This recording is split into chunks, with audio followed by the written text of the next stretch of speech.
tonight's session is really to give you an overview of the program and then to provide time for you to ask questions. And we would like it to be as interactive as possible. So you can put your hand up when you have a question, or you can pose it in the chat, and then we'll go from there. So let me just say a little bit about myself by way of introduction. I teach in the School of Image Arts. I'm a photographer and I teach in the photo program. I also teach in the documentary media graduate program. I'm the former chair of the School of Image Arts, and I've been involved in this PhD program right from the very beginning, which started really about 7 years ago when we started to imagine this program. And at that point, I was the interim dean of graduate education for our faculty, which is the creative school. And we were seeing a lot of students come through our master's programs and wanting to do advanced study and wondering where to go, and where is there a PhD program that kind of matches what they had been doing as master's level students in the creative school, which is a practice oriented school. So we really saw the need for the program and started to imagine this. Just for you, I'll say that doctoral studies is one of the most challenging things I think anybody can ever do, but it can also be one of the most rewarding.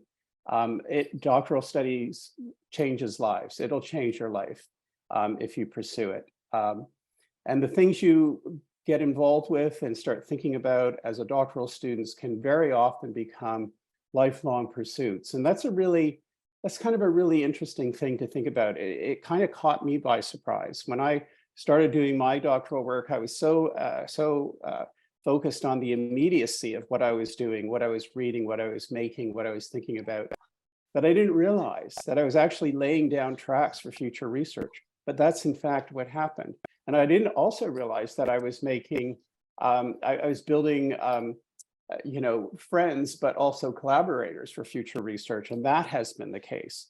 And so, the people I've met as a doctoral student have really kind of traveled with me throughout my sort of intellectual life. And I think that's really one of the things that makes it so rewarding. So it's at that level of impact. You're very early in this process. You're starting to find out about this program, maybe other programs. But as I said, we're here to, introduce the program and to answer any questions that you might have. So I'll turn it over to Lisa to say a few words. Hi, everyone. I'm Lisa. I'm the program administrator for Media and Design Innovation. I've been with the program since it started a few years back, and this is now our second intake of students. And I can match definitely what Blake has attested of the program, that there's something quite magical happening, and it's a rewarding experience for me to see it from my perspective, handling all of the front end questions that you have regarding admissions, your application, as students, policies, procedures, and guidelines, helping to support faculty, and basically guiding your way through the entirety of the program. So I welcome you here tonight, and hope you enjoy our presentation. Okay, so I'm going to screen share. I have a very short PowerPoint to go through, which will really give sort of a top level look at the program. And then when we finish that, we'll just have the floor open for questions. So let me just get this thing going. Okay, so this is, as we said, the Media and Design Innovation Program. It's an interdisciplinary practice-based program with a kind of unique focus, I would say, on creative practice itself. So just a little bit about the program. It's Toronto Metropolitan University's first practice-based doctoral program. It is the Creative School's first doctoral program. The first cohort of students began the degree in September 2021, and the second cohort just started this fall. A key differentiation from this with this program and other programs is that students can study full or part-time. We admit approximately 4 to 6 full-time students a year, 1 or 2 part-time students. It is a faculty-wide program, and that means that students in the program have access to the full range of labs and facilities and equipment and everything else inside of the creative school. The program is located in the Catalyst, and the Catalyst is inside the creative school. That's a picture of it. And it has a large number of meeting rooms, and there's research labs all around the periphery of the Catalyst, and there's a seminar room. It's in the Rogers Center in the second floor. And if you look right to the back of this photograph up top, you can see kind of a window in the distance. That's where the PhD students hang out. So that's kind of their little area. But we also have a dedicated seminar room, which is, on another floor in the Rogers Communications Center as well. And that's for people to sort of meet and have more private conversations and do sort of, quieter work. Just to give you a quick look at some of the other facilities that you would have access to, the Creative Innovation Studio, which is on Bond Street. It's a kind of open studio, but they do a lot of special events and that sort of thing. And then there's also the Design and Technology Lab, which it's essentially a large fabrication space, and it has lots of very high-end equipment, from this massive robotic arm you can see in the photograph here, CNC equipment, laser cutters, small and large 3D printers, a 4x8 foot flatbed printer that prints on basically anything, all sorts of high-end equipment. And it's all part of the creative school. So as a student in the creative school, you have access to that as well. So let me just talk a little bit about what makes this unique. And that the main thing is the practice-based aspect of it. Practice-based experiential education speaks to the faculty's strengths and really its identity. Creative practice is a mode of research with its own methodologies. And one of the unique aspects of the curriculum is that we offer a course in practice-based research methods, which is an emerging field in its own right. So within the field of research, this is an emerging subset. The creative project that you do is the dissertation. So there are some programs where you would do essentially a theoretical dissertation, but you could have a demonstration project that's a part of that. This is kind of like the reverse of that. The demonstration project is the dissertation. And at the same time, because we know that creative work doesn't exist in a vacuum, there's a requirement to have a written exegesis support paper of approximately 80 to 100 words. And that paper will question and examine the methodology behind the project that you do. It'll speak to issues, needs, histories to which the project might be referring. You can really think of these as kind of questions of relevance, like why do this and why does it matter? And one of the things that I think is also unique about the program is that students will affiliate with one of the various schools, and typically it is the school that their supervisor is part of. So within the creative school, there's 9 separate schools. 7 of them have master's level programs, and they include programs ranging from documentary media to fashion, to journalism, to professional communication, media production, just to name a few. So when you are affiliated with those schools, you are really the resident PhD student in that school. You're their PhD student. And that gives you access to their unique facilities and their equipment and things like that, and also to teaching opportunities within that particular school.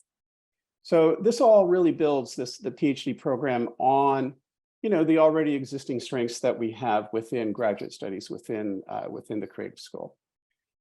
In terms of curriculum, this gives you a sort of top-level view of the courses that you would be taking.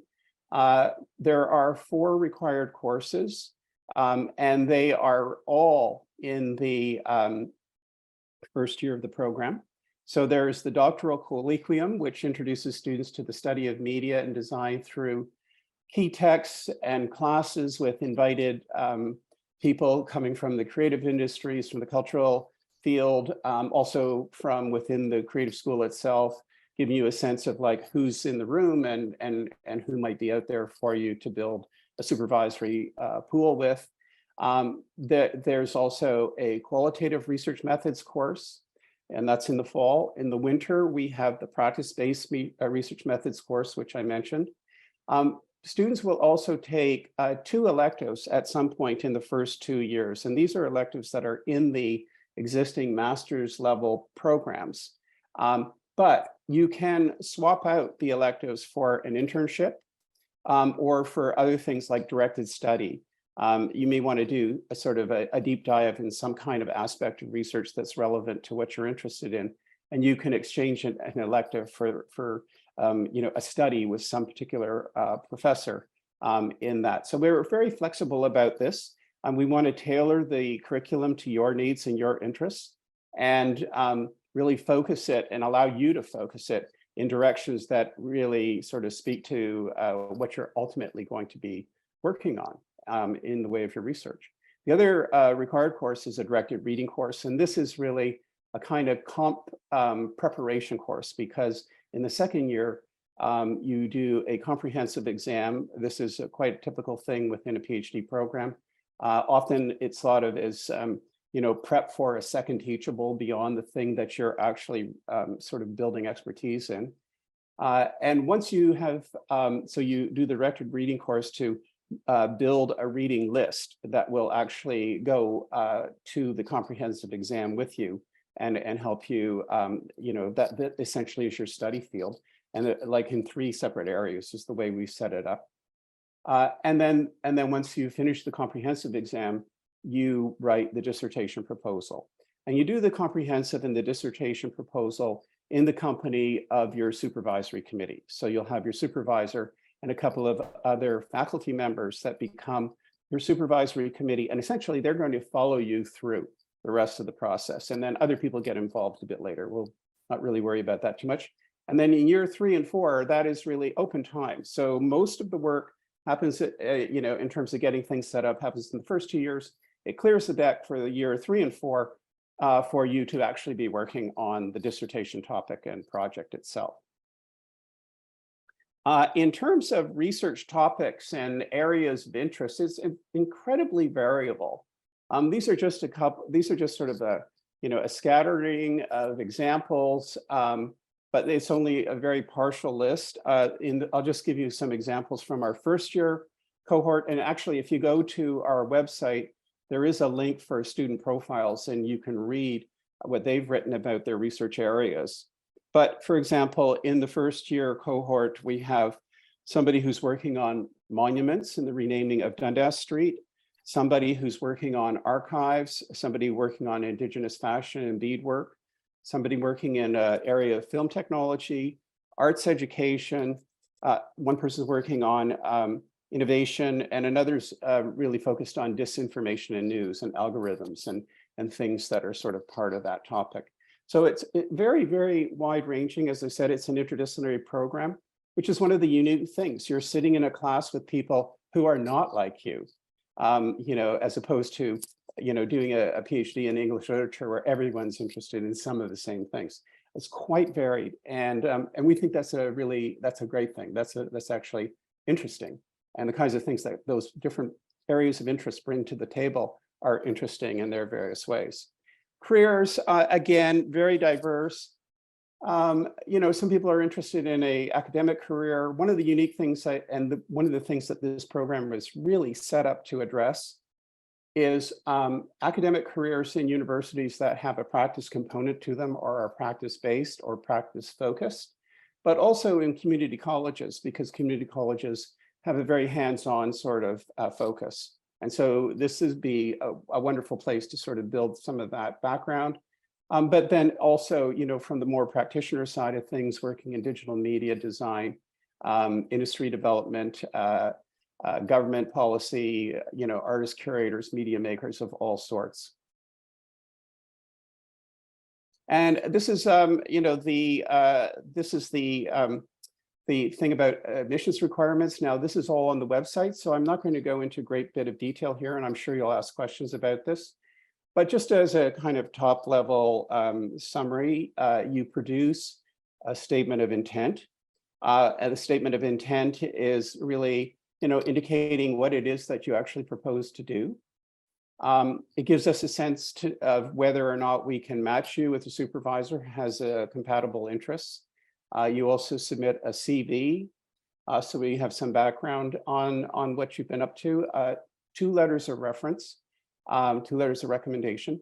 one has to be from an academics person. And one, I mean, ideally, they're both academics, but one could be from a professional, colleague of yours. We recognize some of you have been maybe 10 or many more years beyond your master's degree, and the person you work with could have, at this point retired and gone somewhere else. So that's where, that having that flexibility about somebody from from a professional environment is there. But they'll speak to, some of your strengths, and that's one of the things, and of course the transcripts as well from previous education. And we also ask for examples of your work, both written examples as well as creative examples. One of the things I would say here, just as a little prompt, is that it helps if the examples you show are related to some extent to what you propose in your statement of intent, because it gives us a sense that you've actually already been working on whatever it is, and that you have some capacity there. If it's a brand new idea, don't stress about it. It is what it is. But if you're thinking about, like, what is it that I'll put into, the visual sample or the written piece, it's a good idea to think about trying to build some synergy between what you said in your statement of intent and what is you're submitting. And written pieces, they don't have to be published. If they are, that's fine. A lot of people will use a chapter from a thesis or some other kind of writing that they've been doing. We're asking for 15 pages max. We won't read more than that, even if it's fascinating. Or we'll save it for later, I suppose. But we have a lot of applicants, so that's kind of our sort of as far as we can go as far as that goes. And really, the idea is to give us, as we said, a sense of you and a sense of what you're interested in and what you've been working on. One of the things we do ask is that you locate a supervisor, at the point of admission. So to do that, the recommendation is you go to our website, you look at the faculty expertise page, read the bios of the faculty, and reach out to the ones that seem most relevant to you and most, potentially helpful for you as a potential supervisor. All the people on that page are interested in working with doctoral students. They're expecting to be contacted, so don't feel shy about that. Reach out, ask for a meeting, in person or on Zoom or whatever, and tell them about yourself. Show some things that you've been doing, and ask if they're interested in potentially supervising you. And if so, make sure you put that into the statement of intent that you've been in touch with Professor so-and-so who's agreed to supervise you. If you absolutely can't find a supervisor, I wouldn't let that stop you from applying. The admissions committee will look at all applications, every single one. We're quite diligent about the whole thing. We really take the time with it. And if you don't have a supervisor listed, we'll think about who might be a good person. And if we're interested in you, we would actually reach out to that supervisor, potential supervisor, share your application with them and ask if they're interested.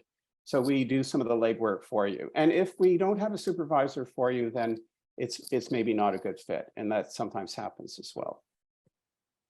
So here's just a screen grab of that page that I was just talking about. And this is probably the slide you're most interested in, guaranteed funding. We guarantee $20,000 a year in funding. Now that money comes from a variety of sources. So within the $20,000 envelope, there are GA-ships, which are graduate assistantships, research assistantships, that's an RA. There's program funding, there's YSGS funding. YSGS funding means the Yates School of Graduate Studies, that's the graduate school, and they contribute funding for all doctoral students. You can see there's a list here below, and with the asterisk, which is just to sort of signify that a lot of these grants you don't actually have to apply for. It's automatic in the process of admission. A good exception to that, though, is the Social Science and Humanities Research Council of Canada, known as SSHRC. which has a $20,000 doctoral award. That's $20,000 for each of the 4 years. And what we do, you have to apply for that, and it's very competitive. But what we do is we put together a workshop on grant writing with a focus on SSHRC in the fall, and essentially demystify the whole process. And this year, I think all the first-year students coming into the program applied. And we also, even though we're a very young program, as I said, we only have, 2 cohorts of students in the system. Nobody's graduated yet. We've done exceptionally well in terms of SSHRC funding and OGS funding. Sort of well and above our sort of numbers, I would say. So, anyways, we can talk about that in more detail. We do try to sort of match you up in terms of finding GA ships for you. So that's it for the prepared slides. I think at this point I'll stop screen sharing. Okay, then let's let it sit there. And as I said, please do get in touch if we can be helpful. Thanks very much, everyone, and have a great night. Thanks. The future is creative. The Creative School.